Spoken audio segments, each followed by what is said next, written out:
Le journal Geneviève Bognon.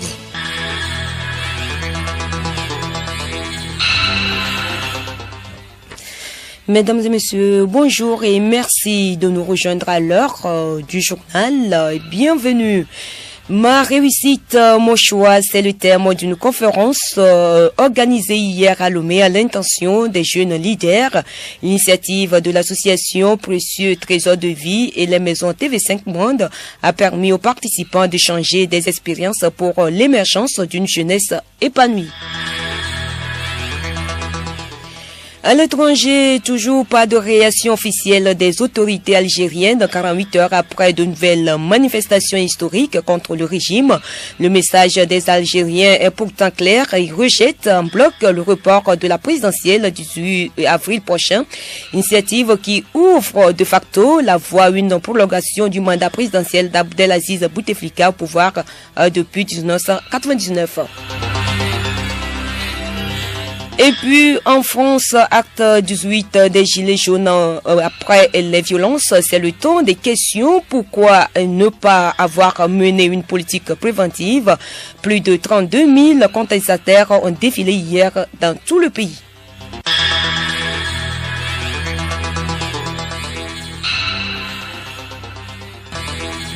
radiolomé.tg.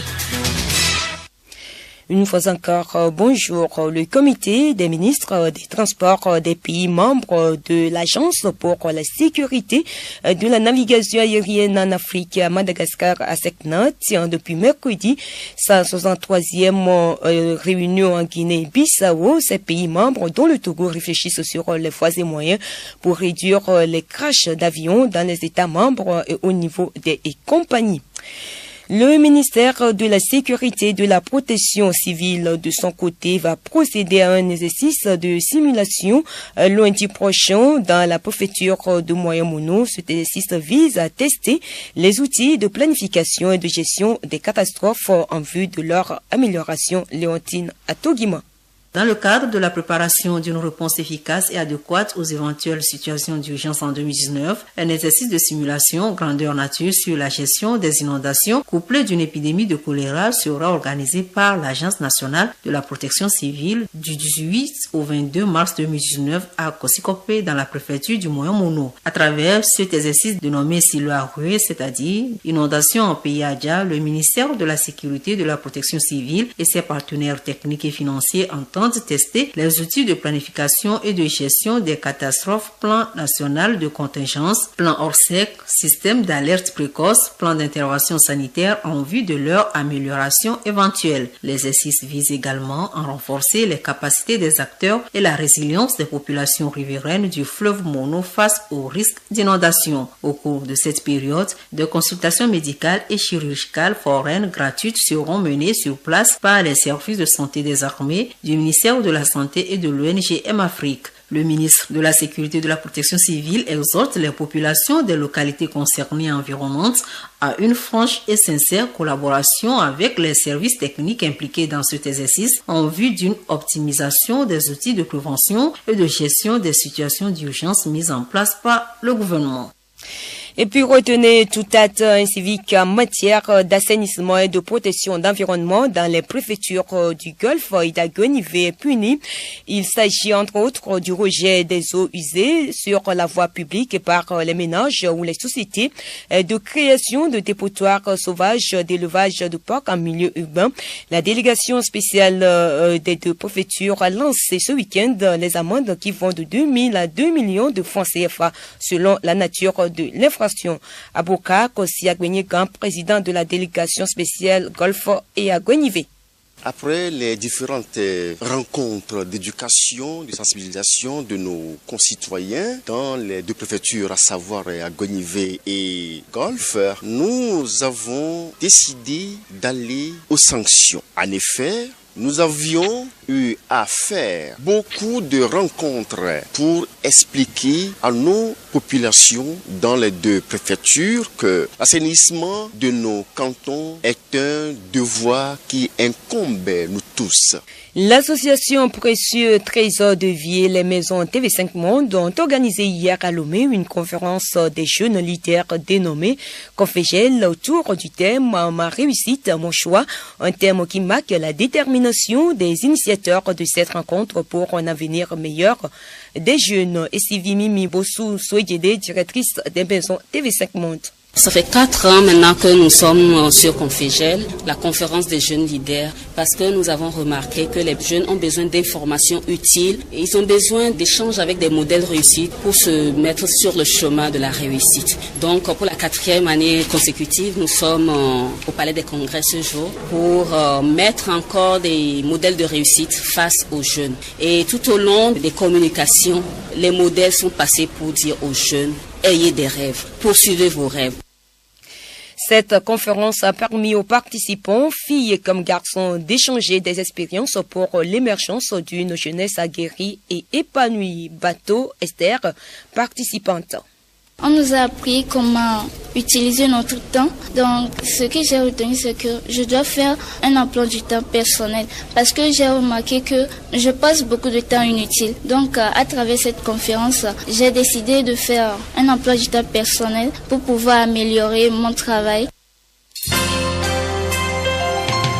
Le journal Geneviève Bonny.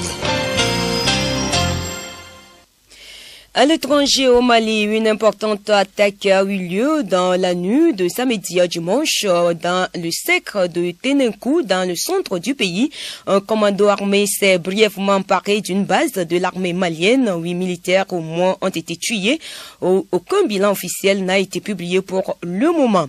En Afrique australe, le bilan du cyclone tropical Idai s'alourdit après le Mozambique. Vendredi, il a atteint samedi la région de Chimanimani dans l'est du Zimbabwe. Au moins 31 personnes ont trouvé la mort selon un bilan provisoire du ministère de l'Information zimbabwéen et plus de 70 sont portés disparus après la protection civile locale. L'opposant congolais Martin Fayoulou poursuit sa tournée en Occident. Il était hier à Paris où il a marché aux côtés de ses partisans de la diaspora. Après la Belgique et la Suisse, c'est à Paris que l'ancien candidat à la présidentielle du 30 décembre dernier s'est rendu hier pour un rassemblement qu'il espère visible. 2 jours après de nouvelles manifestations historiques en Algérie contre le président Abdelaziz Bouteflika, le régime algérien n'a toujours pas réagi. Sa marge de manœuvre est extrêmement réduite pour sortir de la crise. Toujours pas de réaction officielle. 48 heures après cette mobilisation, le message des Algériens est pourtant clair. Ils rejettent en bloc le report de la présidentielle du 18 avril, initiative qui ouvre de facto la voie à une prolongation du mandat présidentiel d'Abdelaziz Bouteflika au pouvoir depuis 1999. Au lendemain de la grève mondiale des jeunes pour le climat, des milliers de personnes ont manifesté hier pour réclamer des actions plus concrètes contre le réchauffement climatique. Quelques 140 organisations ont appelé à manifester pour la marche du siècle. 36 000 personnes selon la préfecture de police et 107 000 selon les organisateurs ont défilé à Paris. En France, l'acte 18 des Gilets jaunes hier a été très violent. Plus de 32 000 contestataires ont défilé dans tout le pays. Mais ce qui restera, c'est un regain de violence. Les images des affrontements et des dégâts très importants sur les Champs-Élysées ont fait le tour du monde. Les stigmates de ces affrontements sont encore visibles ce dimanche. Édouard Sonon. Geneviève, sur les Champs-Élysées, l'heure est au nettoyage ce dimanche. Partout, on recloue, on protège, on repeint. Mais la plus belle avenue du monde porte encore effectivement les stigmates des violences et des dégradations qui ont eu lieu en marge du 18e acte des Gilets jaunes. Beaucoup de boutiques ont également été pillées. Beaucoup de slogans apposés sur les palissades en bois et sur les immeubles révèlent bien la colère et la violence de leurs auteurs. À nos pieds, vous vos têtes rouleront. Pas de justice, pas de paix. L'exécutif a rapidement réagi. Emmanuel Macron a été obligé d'écourter ses vacances à la montagne. Dès son retour à Paris, le président français s'est rendu à la cellule de crise du ministère de l'Intérieur pour constater les dégâts. Il reconnaît que le gouvernement n'avait pas assez fait pour empêcher les violences. Le président veut que son gouvernement analyse les choses et que dans les meilleurs délais, on puisse prendre des décisions fortes complémentaires pour éviter ces violences. Et puis, Juan Guaido a entamé hier une grande tournée dans tout le pays, à commencer par Valencia, dans l'état de Carabobo, où il a été reçu par des milliers de partisans. Le but de cette tournée est de mobiliser un maximum de Vénézuéliens en vue d'une grande marche à Caracas qu'il compte diriger vers le palais présidentiel et y réclamer son bureau de président.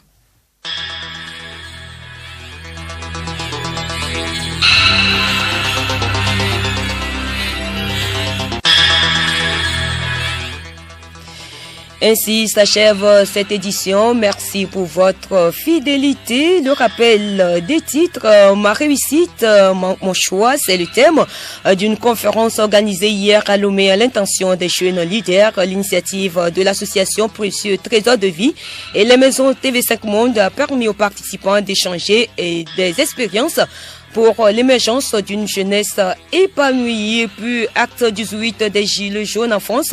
Après les violences, c'est le temps des questions. Pourquoi ne pas avoir mené une politique préventive? Plus de 32 000 contestataires ont défilé hier dans tout le pays.